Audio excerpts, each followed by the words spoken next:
Little bro tell me like, man, that's the mark on. I'm alright back. I'm like, fool, check it out real quick. He like, for what? I was laughing and smack the dog out your stay doing police. Start following me. He like something, yeah. Cause you be doing all that police. You be doing all that police. That's why you don't want to woo, cause you gonna call the police. I said, yeah, I know I'ma call the police. Yo, face. Yo, your face, please, with sugar on top.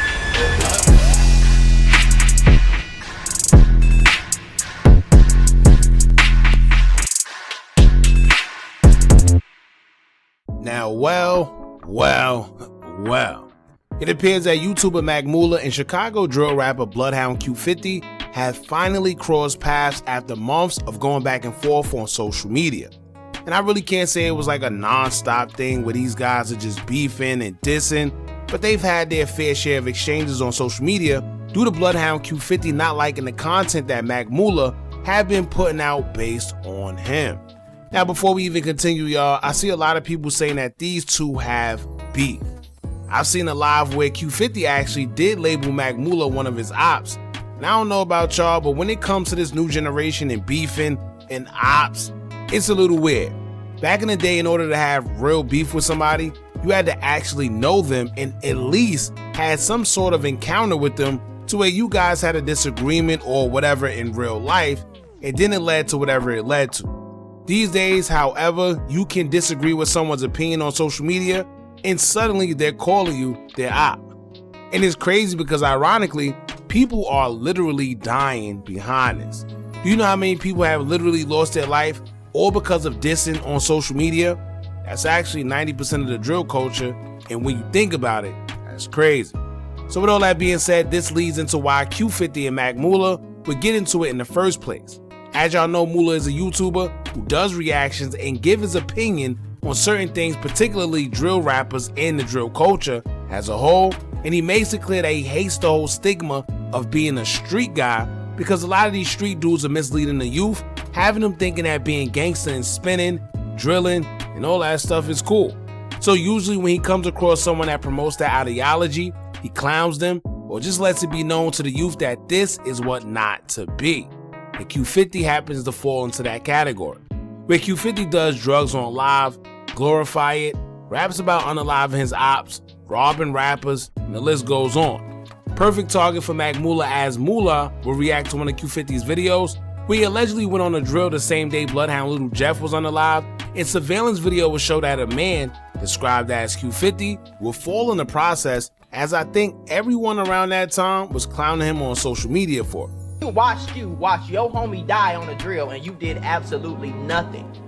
In fact, you actually seen your homie, Lil Jeff, hit the floor, and when he hit the floor, you slipped, you got so scared that you tried to turn the other way. Hall of Fame slippery went wet.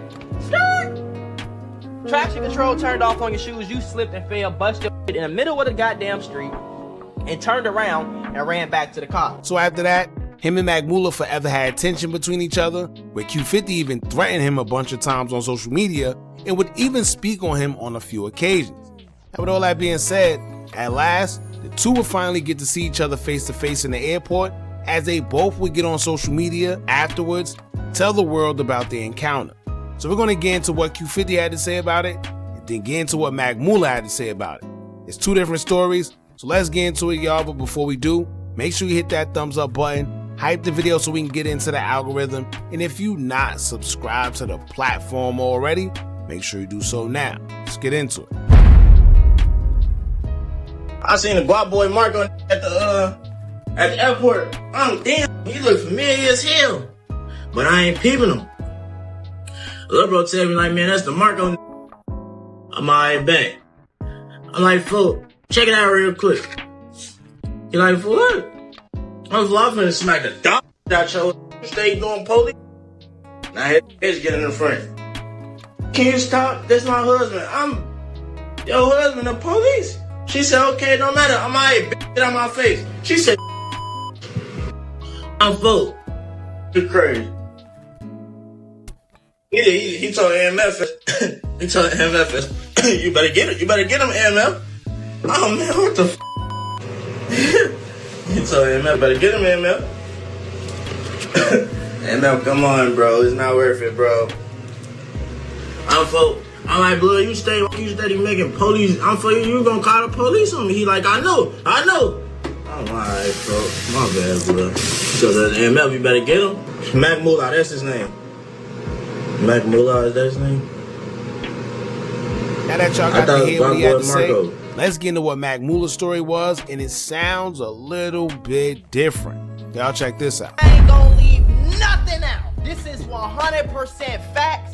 Right hand to God, I swear for God. This is the 100% facts. Anybody that say this is cap, they cap. This happened in Chicago, O'Hare Airport, right? So I land. It's like nighttime. So I land, I get off the plane, nothing crazy. We go on a baggage claim. We go to the bathroom, okay? The first bathrooms we see, we pull up to the bathroom.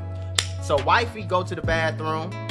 I'm standing in between. It's a men's bathroom on the left. It's a women's bathroom on the right. I'm standing in between. You see what I'm saying? I got my 2 dogs with me. If y'all know, I got 2 little cock-up hoes, Zena and Nova. I got my 2 dogs with me, and I'm chilling. I got 2 carry-on bags with me, and I'm chilling. Now, as I turn the corner, I see a nigga in a hood and like a little hoodie, and I see another nigga standing next to him, and I see him from around the corner. I'm like, that looks like Bloodhound Q50 himself. I said, oh snap, the Savages is in the airport. You feel me? So then we keep, as I see him, I peep him, we keep walking. She go to the bathroom. I'm in the middle with what you call it. So I'm saying I'm in the middle of 2 bathrooms with 2 of my dogs. So as that's happening, I see Bloodhound Q50. See, and that's the worst, right? Because even if he wanted to do something or react, you gotta remember, right? You gotta think for not only you, but now you gotta think for your wife. Then you gotta think for your 2 dogs. So you can't just bug out even if you wanted to, because at the end of the day, you gotta think for not only yourself, but you gotta think for them. If anything go down, let's say they put hands on your wife. Anything go down, let's say they do something to the dogs. But also you gotta remember too, these guys are in the airport. I don't know why people think fighting in the airport is cool, but if I'm not mistaken, isn't that a federal offense? I think so. However, it's just not cool to be fighting in the airport anymore. He getting closer, and I'm like, yep, that's Bloodhound. In my head, I'm like, yep, that's Bloodhound Q50. And then I look, it's somebody standing next to him. Now, the nigga standing next to him is a little tall. He about my height. I'm about 6 feet. He probably like 6'1", 6'2", or something like that. I'm like, that nigga. But he had on some Rick Owens, so he might have been cheating. I don't know. But I see another nigga tall. He got dreads. I'm looking. I say, that nigga look like Bloodhound Lil Jeff. Is Lil Jeff reincarnated from... I'm like, no. Turned out it was Lil Speedy. He looked just like Lil Jeff in person, gang. Just like Lil Jeff. I'm like, bro, that's y'all cuz something. So now they start walking towards me. By the time they start walking towards me, I'm already posted up like in the middle of the 2 bathrooms. So they walk towards me. I hear Bloodhound Q50. He say some. That's the dude on YouTube or something, right? Then I hear Lil Speedy. He say, oh, that's him. You gotta laugh or whatever. And then they walked up on me, and they was like, hey, bro, right? Now, this the part that he not telling the fullest part of the story, okay? They walked up to me. They say, hey, what's up, bro? I put my hand out. I said, oh, it's the I swear, it's just like this. No matter how many times you tell me to tell this story, I'm going to tell the same story because this is exactly how it happened. I said, it's the Savages. It's the Savages. I put my hand out to shake my hand. Q50 walk up a little close. He said, nah, I don't even want to shake your hand right now, folks. I say, damn, all right. I said, what's up? He was like, listen, bro, I with you. That's the first thing that came out his mouth was, listen, bro, I fuck with you. See, and you know what's crazy? Because all the talks that he been saying on social media, when I see you, I'm gonna do this, is that. To be honest with you, it shouldn't have been no talking. Right? Because if you wanted to do something to me all this time and you finally see me, you already know what I've been saying about you. I know what you've been saying about me. It's nothing to talk about. So I think at that point, once you start talking, all right, I already know that's not where you want to take it. No problem. We could talk like civil men. But, you know, everybody energy be different in person. They put on this online persona, whatever the case may be, but their energy in person is always different. Oh, God.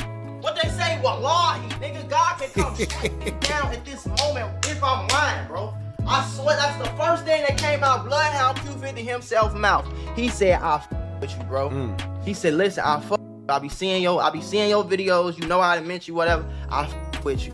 It's only one of a few things that you do that I really don't. So at this point, right? At this point, I'm doing two things.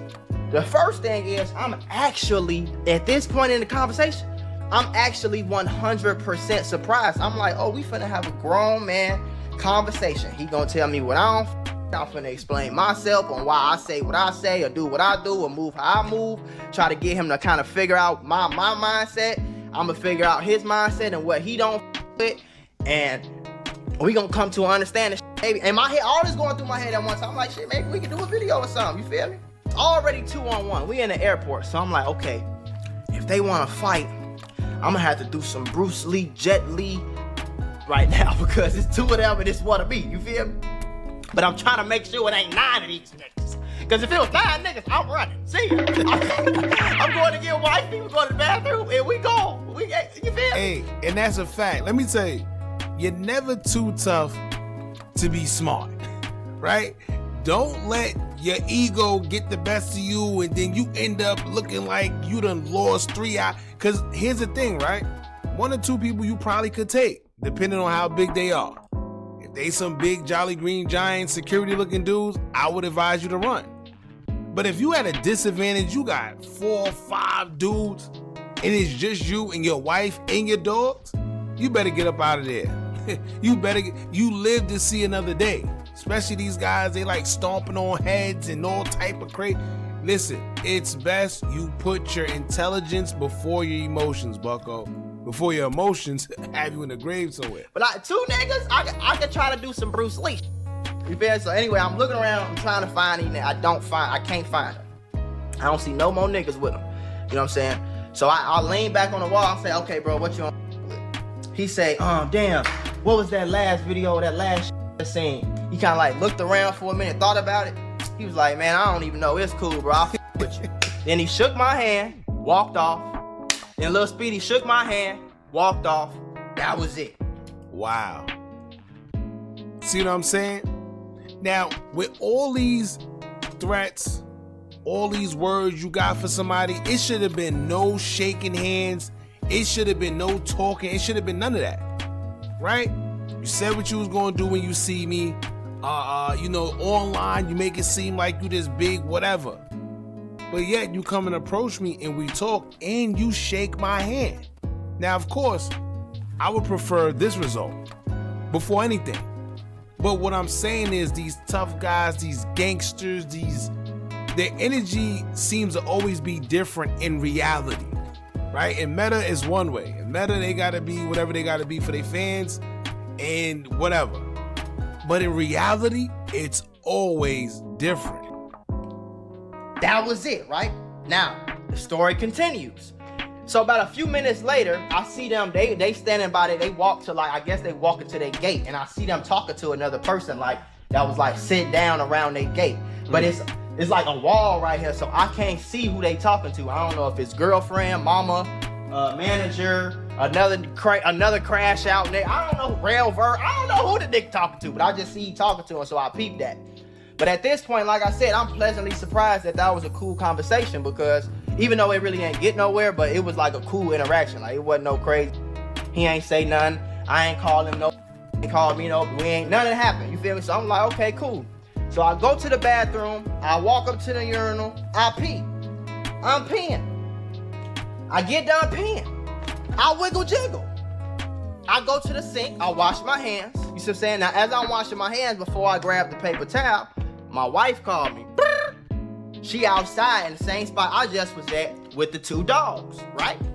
She called me and she say, hey, where you at? Because it's 2 niggas. Now, I didn't tell wifey what happened at this time.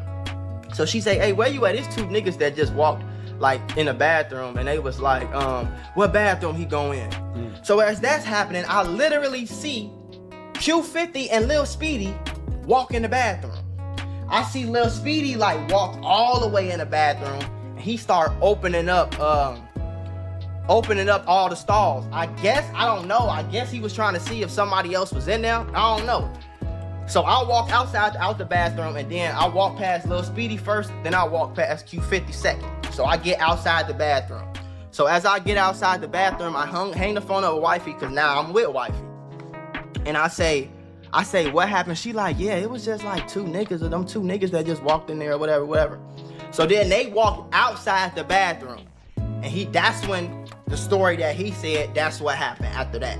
So that's when he was like, hey, folks, check it out. I said, what? He said, check it out real quick. I said, for what? See, that's the weird part, right? Because first of all, we already encountered with each other already, right? You shook my hand, you left. You come back in the bathroom, I'm assuming you was looking for me. I walked past you. You had to see me walk past you. It's a bathroom, right? You and Little Speedy. I walk past you, y'all come out, and now suddenly you want to talk to me? He like, man, check it out. You know what's finna happen. I'm finna smack the dog out you. I did just like this. Turned around, grabbed my two carry-on bags, and me and my wife pressed on, right? Now you see what he said he did, right? Pay him no mind. He threw his hand at him, man. Go ahead. First of all, I already know you're not like that because we already just encountered each other. You gave me a handshake and went about your business. Then you came in the bathroom, seen me, and then you let me pass you. But then you come out the bathroom and want to press me. Now, here's what I think happened. When they had that first encounter, that was the real him. Whoever he went and spoke to, who was sitting down, he put the battery in his back. See how that works? Because if you had that energy, you would have had that energy when we first spoke. You would have never had that energy after we spoke, after we shook hands, and after I seen you in the bathroom. So where did this energy come from? What happens is somebody put that battery in his back like, yo, listen, how you see him and not do anything? Right? You know he's probably going to make a video and say he's seen you and nothing happened. You're going to have to at least do something. Make it look like you tried to get crazy at least so nobody could think you so, whatever it is. Because where was this energy when you first seen him? Something ain't making sense. So then he started following me. He like something, yeah, because you be doing all that police. You be doing all that police. That's why you don't want to woo-de-woo-de-woo, because you gonna call the police. I said, yeah, I know I'm gonna call the police. I know exactly. I'm smiling, right? I'm like, exactly, yes, for sure I'm gonna call the police. You feel me? So as that's happening, he's still following me. So then I see AMF visuals, okay? Now AMF visuals is they cameraman and they manager. You feel me? I think he they manager, I don't know, but I know he make they videos and shit. So I think he be like traveling with him or whatever. I think he was going to Rolling Loud, you feel me? Because this was Saturday. This was on a Saturday. So I think this was Thursday. So I think he was going to Rolling Loud. Right? So, what I was there for? Okay. So yeah, I see AMF and I'm like, AMF, you better get him. AMF. And so when that happened, Q50 had start turning around. So at this time, he turned back around and he started walking with us, like walking our way again. So as he's doing that, remember, I got wifey with me. Remember that. My wife is me, my wife, and two dogs, my nigga. Two little cockaboos. Little 10-pound dogs. You see what I'm saying? So as he walking up, I'm kind of like walking up and we like doing like this. Like he kind of like doing like this and like to the point where if we keep going, we'll end up meeting like in the middle of the airport, like in the middle of the airport hallway. So as that's happening, he like, what you trying to say? Something. So at that point, my wife walk in between us. She look at him. She like, no. He like, get out my face. He like, don't touch me. Watch out. This don't got nothing to do with you. She said, this my husband. Like basically saying like, this got everything to do with me. You know what I'm saying? It's my husband. Like, it got everything to do with me. I'm not just some random person. Like, this my husband. Like, you see what I'm saying? So he was like, I don't get no if that's your husband. Your husband police as hell, and you know that. Get out my face or something like that. And then he turned around and walked off. Right? Because at that point, AMF had walked up to him and like was pulling him away or whatever, and was like, come on, bro, whatever he said. I don't even know what he said. And then at that point, Q50 walked away.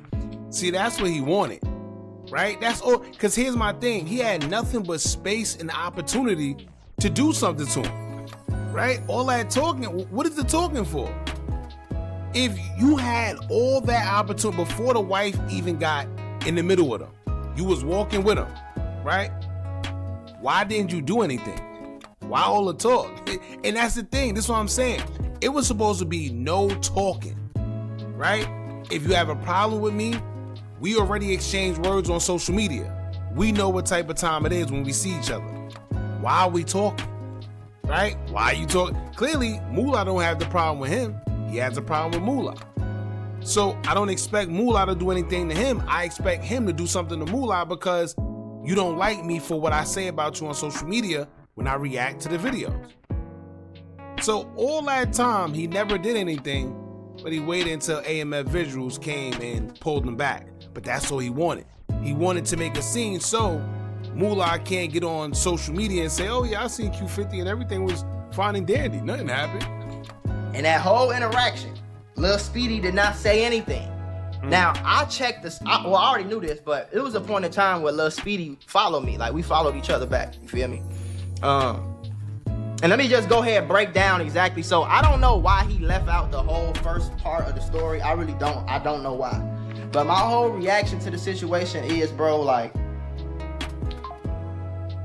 So, for everybody that wonders, like, that want to know about why he did that for real, it's because... Alright, so that's pretty much it. If y'all want to do all the history and find out why they into it with each other, in which they're not really into it, this is like some social media stuff, right?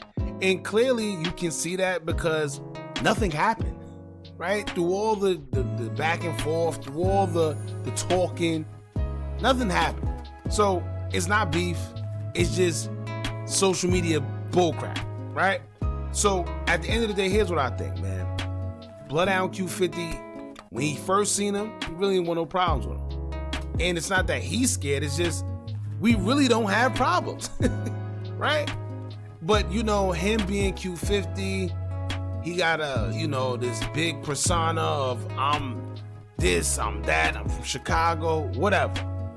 He couldn't just let Mac Moola slide and not say or do anything.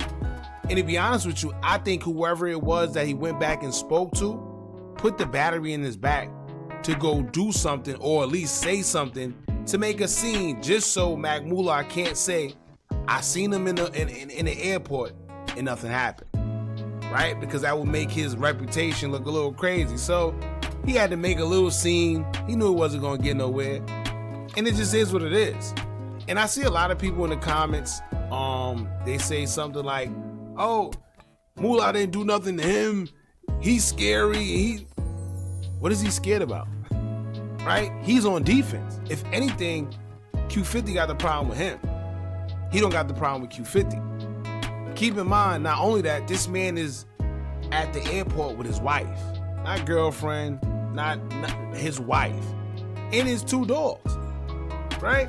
And this is not just a regular dude. Shout out to him. Now, I mean, he got a lot going for himself. So if he does decide to crash out, he has a lot to lose. His reputation, his image, so forth and so forth. So at the end of the day, it's a little different. To be honest with you, I think it's corny. These guys don't really have beef. And Q50 knows that, which is why he shook his hand. Right? If we have beef, there's no shaking my hand, there's no talking. It just is what it is. So y'all jump in the comments, let me know what y'all think about this. How do y'all feel about this interaction between YouTuber Mac Moola and Bloodhound Q50? Let us know what y'all think in the comments, man. Don't forget to like, comment, share, and subscribe. Hit that bell so you're notified every time we drop new content. And remember, as long as you keep on watching, I'm gonna keep on dropping. I'm out. Are you tired of a bunch of social media gurus promising you results with their course, but all they do is take a bunch of information off YouTube and Google, then sell it to you? Well, look no further. Our YouTube Tips and Tricks Masterclass course comes equipped with SEO tips and tricks, along with methods we use to growth hack our YouTube channel. It also includes step-by-step ways to publish your video before uploading to guarantee a great SEO score, therefore your videos can rank and be shown to a bigger audience. Views and subscribers don't come by luck, and just how YouTube have an algorithm, you should have one as well that can guarantee you results. We doing websites and softwares we personally use to generate money creating Faces YouTube channels. If you also would like to skip the process and just buy other pre-built accounts, whether it's Instagram, YouTube, or Facebook, we also threw that in there for you too. We went through trial and error, so you don't have to. Click the link in the description or the comments and get started today.